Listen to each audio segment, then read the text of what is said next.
Most of the time when I'm talking about the pawn shop, we're talking about guns because over the years they've gone from just being a pawn shop that kind of does a lot of things to really becoming a really nice gun store over there in Hueytown on Brook Lane Drive because they slowly got more and more to be experts in that business. And so again, initially that's why they came on the show was to promote the gun sales and deals. And Tommy will come up with something any day now that I'll tell you all about. He's always finding good sort of batches of different type weapons, personal carry, tactical stuff, hunting stuff, sound suppression. It's a cool gun counter, so y'all should make the trip over there if you're in the market. Otherwise, every now and then he gets deals on other things. Sounds inconsistent, but listen to this. He's got these Laramore trailers, these single axle utility trailers, open trailers that he's got a deal on. He's got a bunch of them. He's partnered with those guys. They make them here in Alabama, quality built trailers for hauling all your things. Starting at $14.99, and they have financing. So if you've been looking for one of those, I'm telling you, I could not get through the world without having a way to haul stuff around like that. And sometimes my trailer is a little too big. It's more of almost a car hauler, and I need something smaller like that. That's a good price. Again, Tommy and his team will help finance it if you want to swing by there and pick one of those up. Go see them for the gun counter and all that's involved in that too. Hueytown Pawn, as I told you, over on Brook Lane Drive, Hueytown Pawn. All right, I have geeked out pretty hard this afternoon on the Supreme Court ruling. It affects so much in the coming forward race. I knew that inevitably there would be quite a bit of confusion as to how do they move forward. We've got different states. By the way, Florida just voted to institute a new map. It wasn't necessarily based on this ruling because they were in motion prior to the ruling, which shows how forward thinking Florida has been under DeSantis' leadership. They're going to miss that guy. He has been an impeccable governor.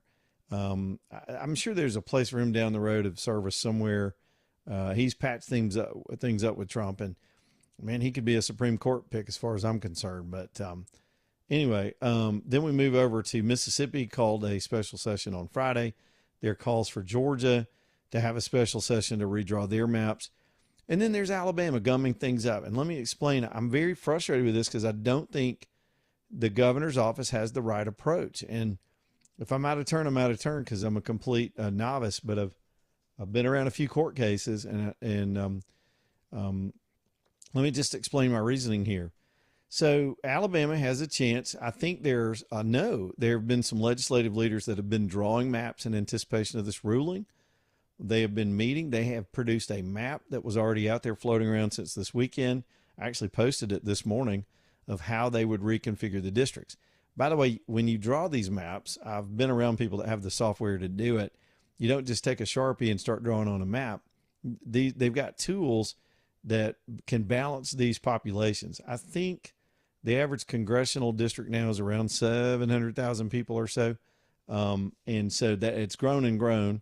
We carved the whole country up into districts that are similar in size. They're not all exactly equal. And over the course of time, people move. And that's why we have to redraw. We base it on the census every 30 years. And when there's new data in, we get new maps.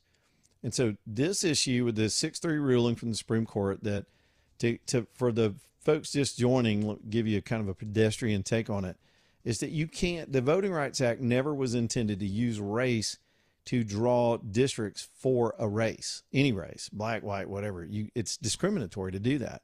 You can't fix discrimination by discriminating. So by carving people into districts where you pack representation, particularly the way the Democrats use the black vote, and they do use the black vote. In fact, if you're some of our black listeners, I invite you to join the club. Let's all vote for the best candidate. And if you're going to race-based vote the rest of your life, this is all you're going to get what you've always got, which is bad leadership, period. And same thing for Republicans.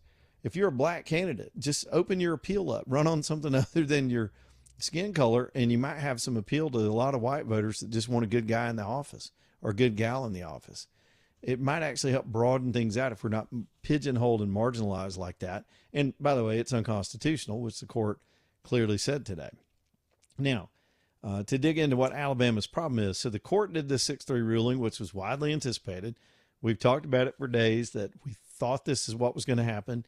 We didn't know the count or how it would affect people, but the general maps would generally be a benefit to the Republicans because you eliminate this unconstitutional gerrymandering and these weird districts that are drawn for that purpose. You get more balanced districts that are geographically centered over areas that make sense.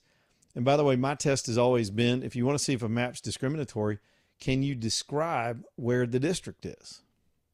Does that make sense? I can look at this Republican concept map for Alabama and tell you those districts. Second district's the Wiregrass. The first district's Mobile, Baldwin County. The two middle districts are north of Birmingham and south of Birmingham. They make sense. They're not sprawled and spiraled and snaked over just to draw in groups of voters that have nothing in common with each other. Farm country in Alabama is very different than NASA country in Alabama. So anyway, so there's a proposed map out, and then in ways, Granny Clampett down there in Montgomery, and she shows up, and her team has said, we can't call a special session because we're under an injunction from a previous court case that's before the Supreme Court that prevents us from redrawing until after we commit the 2030 census. That was a race-based case. Follow me here. Maybe I'm just kooky and maybe I need to go to the Jasmine Crockett Law School, but you have a situation here where you've just had a landmark precedent-setting ruling based on the court's decision on the Voting Rights Act that should wipe out every other case connected to the Voting Rights Act, which was race-based gerrymandering. The case that the Kay Ivey's team says is restricting us is a race-based case. Those can't square. I can't imagine the Supreme Court is going to allow this to sit on Alabama, where we were forced into a box to keep race-based districts. And then they turn around and do a landmark ruling that applies to the whole Southeast and really the whole country. And one gets to stay and every other state gets to make adjustments based on unless there's a problem with our census, which could be the case, that the data is bad and it's not, and that'd be a federal government problem. But I need some clarity on this. And here's what I suspect. I'm just going to be a conspiracy theorist for the moment until we get information otherwise. Kay Ivey is surrounded by absolutely a bunch of Democrats on her staff and in her office. She's got people that they're not necessarily looking out for the national interest. She's got some really bad advisors, and I wouldn't doubt it that she's just gotten some bad advice where they took a cursory look at the previous paralysis and said, oh, well, we can't do anything. No sense in worrying about it, Governor. Why, you go on and take another nap this afternoon. This ain't something that applies to us. The 2030 census has to come out before we can do anything. That's what the court said. I know they all sound like Foghorn Leghorn, but that's how I see Montgomery. They're still fighting the Civil War down there. So anyway, so that just doesn't make any sense to me. It would seem to me that today's ruling would make that restriction moot. Somebody can explain to me otherwise. That's my guess at it. I'm completely spitballing here without the benefit of the details of the case. I think Kay Ivey's office is wrong. Now, if that's the case, who needs to step up is the Attorney General. He's the one with the authority to petition the court for relief from the previous ruling based on the current ruling. There is inconsistency here and definitely a conflict between the two. Seemed to be an unjust conflict between the two.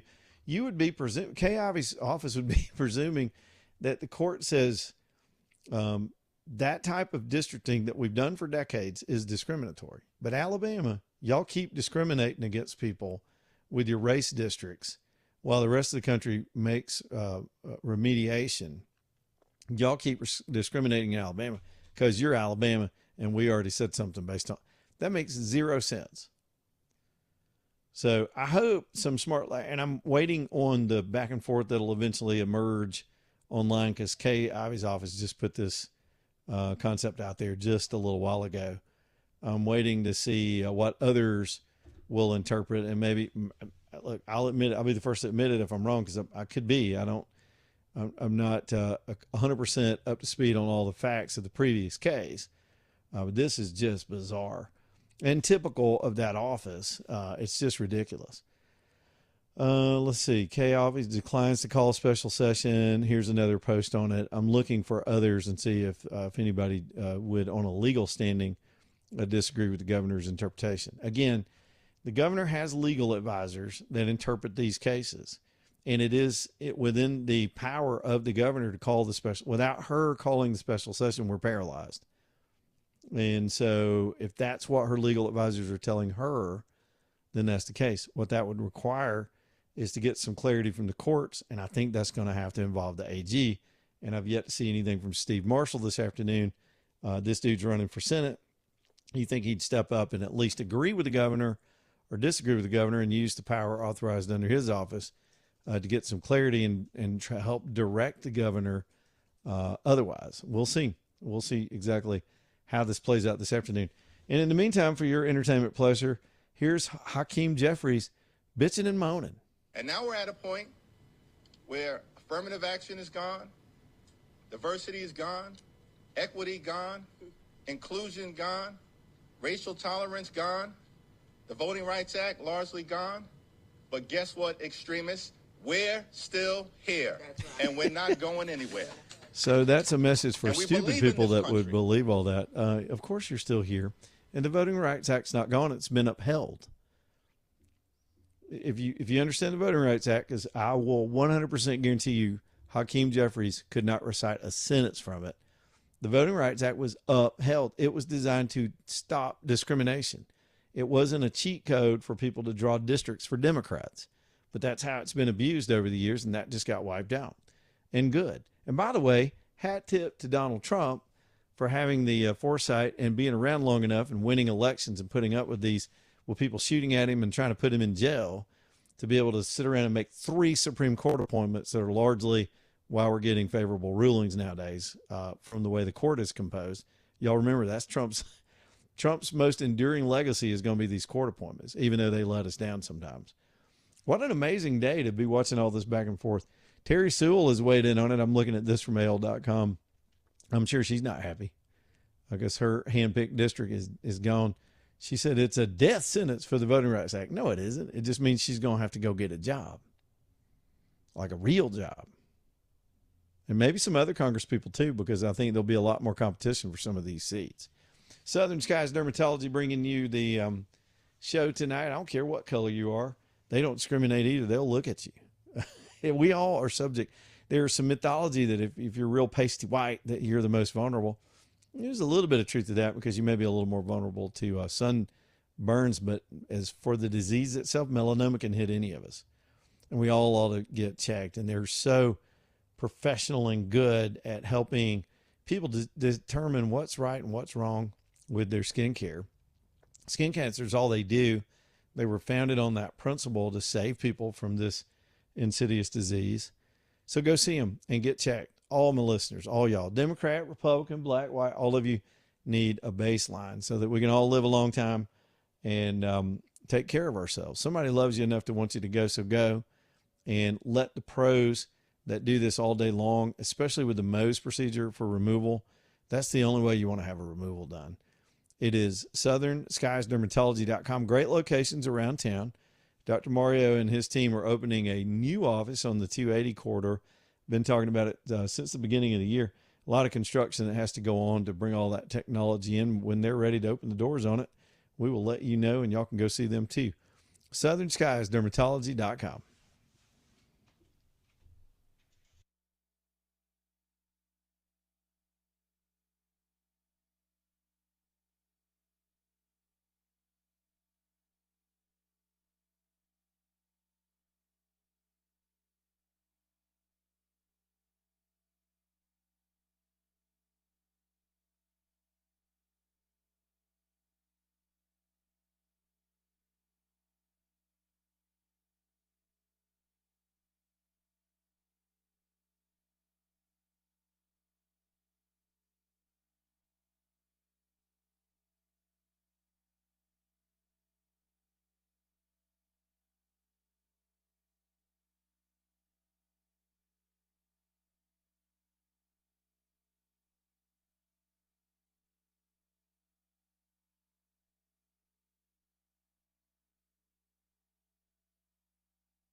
All right, it's 424, Leland Live, talking to M5. EcoView Windows Doors bringing you the show tonight. Y'all get that house right and tight as we get into the super hot months. By the way, we got a big cool front coming in this weekend. If you like cool weather, a little late in the season break from what's about to be super hot and humid conditions all throughout Alabama. Becky Jackson and her team can save you 35% on those heating and cooling bills at EcoView just because their windows are better. Single pane windows are just old technology. Even if you have a newer home, eventually they're going to fail you because they pull loose, they expand and contract and change and become leaky over time. And a lot of your money's just literally going out the window. Let's get that fixed and save that 35%. That could even be some tax credits or savings in it when you weatherize your house. That's kind of an old terminology. Energy efficiency is a premium for some credits and programs, so check into that. Most of all, you'll have a more beautiful house with functional windows, not those old painted shut, out-of-date windows. And they've got architectural styles that'll fit every home and match up real nice. And you can open them and close them and let some fresh air in when the fall gets here. It's EcoView Windows. Becky just runs a great company. They've got the best products and the best installers, and they stand behind everything they do with warranties and guarantees. It's EcoViewWindows.com, EcoViewWindows.com. All right, so I'm trying to get off this districting and map subject, but there's a lot of weird stuff happening in the background as I watch other states. There's similar debates going on all around the state. I just saw where Mo Brooks also posted. He's the loudest voice I've been able to see online so far, other than, my own right now. But he's calling it political malpractice that Kay Ivey and the Republicans have no plans to call a special session and are trying to hide behind a previous ruling from the courts that paralyzed the state. I do think that's subject to a challenge, but somebody's got to step up and do it. And I'll just reiterate what I was saying a second ago. That'd have to be the Attorney General, and I've yet to see a statement from that office this afternoon. Maybe that'll be coming out. And if so, we'll give you clarity and tell you what they're saying. Let's go to the phones, man. I've been going 100 miles an hour since we got here, so let's take a few phone calls. Mike is in Fairfield. What's up, Mike? Okay, doesn't federal law overrule state law? And where is Katie Britt and Tommy Tuberville on this thing? Well, I don't know. They're both in the Senate, so they technically don't have a dog in the fight. They may have all put out statements. It's not a law, really. This was a civil rights case before the Supreme Court, and what you got are conflicting. What the Kay Ivey's team is saying is there's conflicting cases in the Supreme Court, so they're using that as an excuse not to do anything right now. It's not a state versus Fed sovereignty argument. Does that make sense? Well, they can't get a lottery in this state, so they just drag it on, and it'll be the same thing as usual. Okay, have a good day, brother. All right, man. A little bit of skepticism coming from Mike there too, y'all. It's just we've got some of the laziest leadership in the country in our state government. There's some good people down there, and there's some people that are just posers. And right now, what we need is to be aggressive, like the other southern states. That takes a leadership from the governor's office. We haven't had a strong governor in 10 years in the state of Alabama. It's a fact. I'm not saying we got a bad governor. Kay Ivey's not going to be caught in a sex scandal. We had that with Bentley, didn't we? Who was also weak, by the way. It's just, we keep making some poor choices. We've not had real leadership. And since her administration, and by the way, she's wildly popular because she's such a charming and likable person, and it's not personal. I like to say I almost have had an impact on her becoming governor because we talked her into running for lieutenant governor when she was running for governor the first time, and only because nobody was really running. She was a shoo-in, and I was able to convince her campaign manager, you need to switch races, and they did it. When they decided to do it, I said, but come do it on my show. This was 2010. So she did it. She came on this radio show and switched to the lieutenant governor's office. And nobody could have known that Robert Bentley was going to get himself in that 50 Shades of Grey scandal where he was palming all the ladies down in the governor's office, getting a little handful. He's like Mr. Whipple down there, squeezing the Charmin, and got himself thrown out of office. Kay Ivey wound up being governor for 10 years. 10 years. And as sweet as she is, and as charming as she is, their whole team is reactionary. And by the way, the Democrats in this state just switched jersey colors. After the Republicans took the majority in 2010, they just infiltrated. And that's where some of this advice is coming from. Just go weak on it. Ruby Red Alabama is the only state in the country that's not going to attempt to fix the congressional maps after a landmark ruling. Get out of town. I'm going to go take a walk. I'll be back in a minute. Y'all stay tuned.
It's 4:36, Leland Live, talking 99.5. What in the world?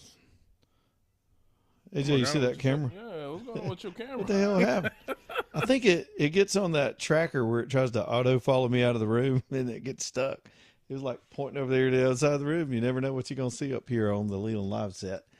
All right, y'all, let's keep going. Distinctive Pools. My wife has joined me here in the studio. She just freaked out a little bit. She thought she was on camera. I could spin the camera over there and put you. Never mind. I'll get to the phones here in a second. Let me talk to y'all about Distinctive Pools.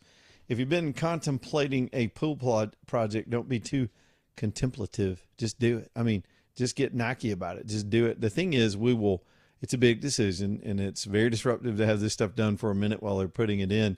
Some folks fear the process. Some folks worry about the budget. But the way to know is to get Distinctive Pools over there and have you a plan. I think the drawings and the concept will get you fired up. They've got finance companies to help you with the budget side of it. And rather than just losing time with your family that you could be spending in your new pool, let's get that done this summer. Here comes summer.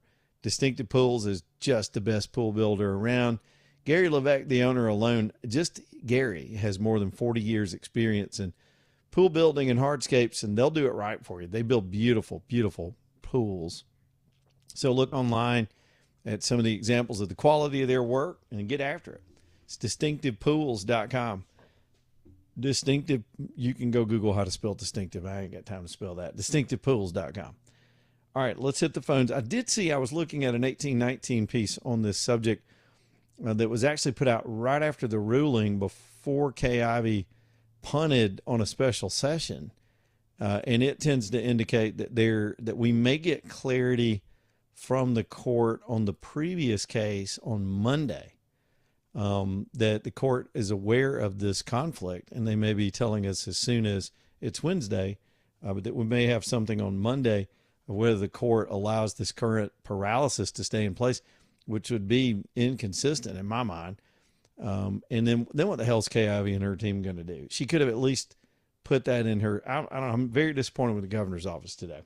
Let's go to Clarissa on line 2, and we'll get some calls in here. What's up, Clarissa? I just want to say I listened to the quote that you played with Hakeem Jeffries, and I just wanted to say, as a minority female, I am so against affirmative action. I think that we should have merit-based systems in place instead of seeing ethnicities. It causes resentment. It's not the best plan, and I think in the age of AI, it's a new day, and we need to wake up and realize that we're competing against AI for jobs, in my personal opinion, and not us against each other, and we should be sharpening our skills as much as possible. I think that we need to bring STEM back like never before. I think we need to quit dumbing down public education, and if traditional school is not for somebody, we have shortages in the trades. But what we're not going to do is we're not going to sit here with the Democrats and whine about how disadvantaged we are and be victims and nothing get done. That's what we're not going to do. We need to raise the bar and stop excuses in the American workforce in 2026. We need to stop. Yeah, and that's fairness. I mean, you can't. And I'm trying to be fair to the other side. We've lived through generations of this idea that some ethnic minorities deserve their own set aside things in society and life and elections, and that has never worked. It doesn't elevate the people that get the set asides. You wind up building resentment, and other discrimination follows. You'll have qualified people that get into these positions that are ultimately qualified, and they get discriminated against because the presumption is they were handed the position. And it's like if you had murders in the past, then you say, well, let's commit some more murders to balance that out. You can't fight discrimination with discrimination. If you had a bunch of thefts on one side of the street, the remedy would be, well, let's steal some stuff from the other side of the street. Now, the idea would be, let's quit doing all of it. Let's quit stealing. Let's quit having the problems. And that's what a fair society would do. Merit's the only thing that's ever fair. People get what they put into it. And yes, do you have to work harder if you're in certain situations in life? Yes. Talk to me about that. I grew up with a single parent in a small rundown textile town where the mill was closed. With a Southern accent, you go into professional journalism as a country boy from the middle of nowhere. Yeah, you get discriminated against, but you keep going and you look past that and you realize at some point you got to work harder than the people around you to get where you need to be. I grew up with people that went to the finest J schools in the country. You know what I did, Clarissa? Kicked their ass. I out hustled them. I showed up at work before they did, and I did a better job than they did. And that's America's story. So if you're black, if you're white, if you're Hispanic, you're not guaranteed anything. There's this presumption, too, that white folks get handed everything or that we somehow take advantage of the situation. I, for one, I'm not asking my black brothers and sisters for I don't want anything from you. I'm not asking you for anything. I don't need anything from you. Just let's all live side by side. Let's pay our taxes and act right as civil people, and the country will be fine. But people, listen, I know you got me on a sermon. In my estimation, in my years of living, the people that are the biggest racist are the people that never stop talking about race. Because you got a whole nother section of the country that they don't get up every day thinking about it. It's just like, I got bills to pay. And if you're running a business, you want customers. You see everybody is green. You want money coming in the door. If you're selling bread, you're selling to everybody. That's business.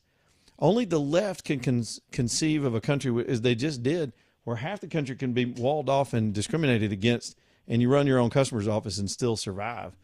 No smart person does that. And we've got to go back to a country that's not constantly dividing ourselves against ourselves over superficial things that don't matter. It's just, and Hakeem Jeffries, of course he's pissed off because we're taking their tool away. This is a tool for them. It is never, they've used it to get themselves power, but they've never used it for the good of the people they claim to represent, period. They have not. Nothing has been advanced by the Democrat Party with race-based gerrymandering. Nothing. What do you get out of that? You get Maxine Waters and Jasmine Crockett's ghetto show in the middle of Congress every day. That didn't do anything for the people in her city and in her district. All right, that's enough. I'm sorry to take it out on you, Clarissa. No. I just wanted to say, pride comes with a job well done, and if we'll focus on ourselves and chasing that next dream, and we're too busy with pride, we're not worried about victims and what everybody else is saying. But as usual, Leland, thank you for taking my call. Yep, you're welcome. All right, Gene is in Holly Pond. He's next. What's up, Gene? Hey, I just wanted to, after that so-called comment from Meemaw, I left a message with Steve Marshall, and, but what can he, or if there is anything he can do to force her hand on, everybody knows he's a Democrat. Well, but can he or will he do anything? That's what I thought. Let me let you finish the question. I don't know that he won't. I think his office has a role here. AG can't tell the governor what to do, but the AG could give more clarity to the legal dispute that the governor is hiding behind. Her office is hiding behind. To me, they put up a lazy argument for not calling a special session using a case that may be moot by now that needs to be clarified by the court. If the governor is not going to go, the person elected to represent our interest in Alabama in front of the Supreme Court is the Attorney General. He's in a tight race for the Senate. You would think his statement would have been out by now where he gives, if he agrees with the governor, then I'll shut up. Then I'll let the smart people take over. But if he wants to be aggressive, and apparently there may be already be, with the legal analyst that I just read in 1819, there may be some hearings already scheduled or something scheduled for Monday, because I don't know why this person said we'll know more on Monday. It may be just one of the lawyers in the litigation. Maybe the whole litigation gets set aside on Monday, and then somebody's got to get Meemaw to wake up and call a special session. But it is 100% her discretion to do so. And she has already telegraphed that there's no fire in the belly down there in the governor's office to do any of this. Okay. Yeah, I mean, that's what I was afraid of, but I've kind of figured that, but just want to know. Thank you, man. All right. Let's keep going. Thank you, Gene. Snowman is next on line 4. What's up, Snowman? Hey, Leland. How you doing, buddy? I'm well. I'd listened to a conservative host before I listened to you over in Atlanta, and what he was saying to this was the Purcell-Gonzalez case called the Purcell Principle on a Supreme Court with as far as Georgia, South Carolina, Alabama, and Tennessee, because their primaries are already so close that they would use that to stop it till they couldn't do nothing till next year. Then they could put the maps in place next year. couldn't do anything with the midterms, but reading Florida can do it is because their midterms and their primaries are not till August. What I Well, believe. that's not what the governor. That may be another analysis, obviously, that's out there, but that is not what the governor just said. The governor just said because of a previous ruling that Alabama can't change. We just were forced to redraw maps based on race for the last congressional election, and then a follow-up case that this is probably Eric Holder's group that did the suing, I'm guessing. In that case, they came back and said, and you can't change these districts until the next census. So if that's and that's what the governor cited as to why we can't do it. She didn't say anything about a 2-week deadline. Now that may be something somebody else throws up. Well, that was Eric Erickson's talk show out of Atlanta that was stating that Supreme Court case is what they would keep Georgia and other states just that close from them to enact this new map system. Yeah, there's a lot of interpretation. I appreciate that, Snowman. There are a lot of but I just wanted to let you know it. A lot of interpretation, different law. I mean, you got lawyers. Come on, man. They're coming from all over the place. Some with agendas, some trying to provide clarity, but it's just a lot of confusing.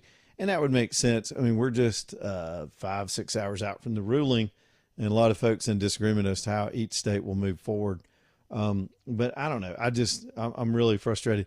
I think the governor's excuse is lame, and they may feel like they're correct. But what I get a sense of, it's my gut, just knowing the players. There's just a huge sense of entitlement and laziness. These guys are almost done with her administration. They want to coast for the rest of the year and just cut ribbons and warm a seat and hand out Werthers in the governor's office and give tours of the Capitol and let that be it. But this would require a lot of hard work to get the legislature back and put them back into place. And I think they're just looking for an excuse.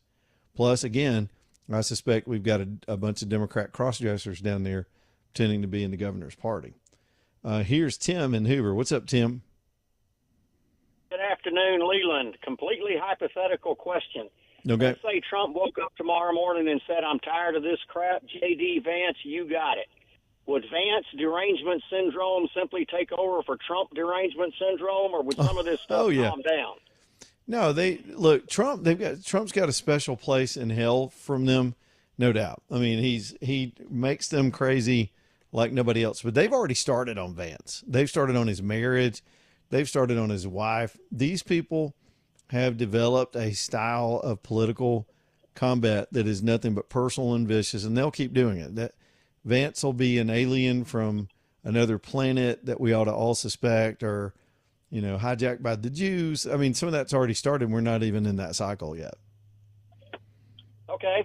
Well, I just wanted to get your opinion of it. Frankly, I'm kind of agreeing with you. I think the Democrats have lost their minds. They have. So anyway, thank you for taking my call. Thank you, Tim. The question is, will they try to shoot J.D. Vance 3 times and put him in prison? Not where they try to hurt his feelings, because they will try to hurt his feelings. They trashed the Bushes to no end until the Bushes were out of the White House and got soft. And now the Obamas and the Bushes are like playing pickleball together or something now. I mean, they same thing with the McCains. Look at freaking Mitt Romney was the party nominee for a minute. This loser, he didn't have a killer instinct, lost the election. Obama was completely beatable in 2012. Romney blew it, and he turned into the biggest jerk in the United States Senate for a while. There are a lot of soft moderates out there that aren't going to put up a fight, and Democrats love them. Then look at Marjorie Taylor Greene. She was Marjorie Trailer Greene. They hated her. She was some redneck loudmouth from Georgia, and they trashed her and trashed her and trashed her till she had a falling out with Trump. Now she's on The View. They use people when they can use people. And yeah, question is, are they going to keep trying to kill our candidates? Because I believe they are. David's on a cell phone. What's up, David? I was just a quick question. I've heard bits and pieces about the ruling, but I've not really heard exactly what it said. I wonder if you could kind of go over, as you understand it, what this ruling is all about. And if I have a question after that, I may try to call you back. But I'll just hang up and listen, because I just want to know exactly what the ruling is saying and what the fallout is going to be from whatever it was that they ruled. Because again, I don't hear bits and pieces. All right. I tell you what, we're at a break point, and it would take a lot longer than 30 seconds to describe just in general the ruling. In fact, I'll just give you a quote from Clarence Thomas that'll be the most clarifying thing you can have, and I'll do that on the other side of the break. It was 6-3. You can guess the three, and it was a big unanimous ruling, and a ruling that's had it's been coming for years. It's just finally got its case. We'll talk about that on the other side. Douglas Cooling and Heating also bringing you the show tonight. CallDouglas.com, CALL, CallDouglas.com. These are the folks come tune you up, clean you up, and get your system running before we get into the thick, soupy, oppressive, hot summer weather that we're going to have in Alabama. It's two things for me. It's not just the cooler temperature. It's getting the humidity out of your house, which already makes you feel more comfortable. If your system is clogged up and not running at peak efficiency, that's another reason why you can't sleep at night. So maintain your system. Take care of it with Douglas. Of course, they do new installs. They feature the Bryant systems, but they can put anything into your home. And they'll be doing an install for us this year, expanding our system too. And I'm looking forward to it because I know it'll be done right. CallDouglas.com, CALL, CallDouglas.com. Plumbing division as well in their business. License number 2017181. CallDouglas.com.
Just a couple of minutes before the top of the hour, so let me clear some more phone calls through here, and then we'll get the 1819 news in and keep on going.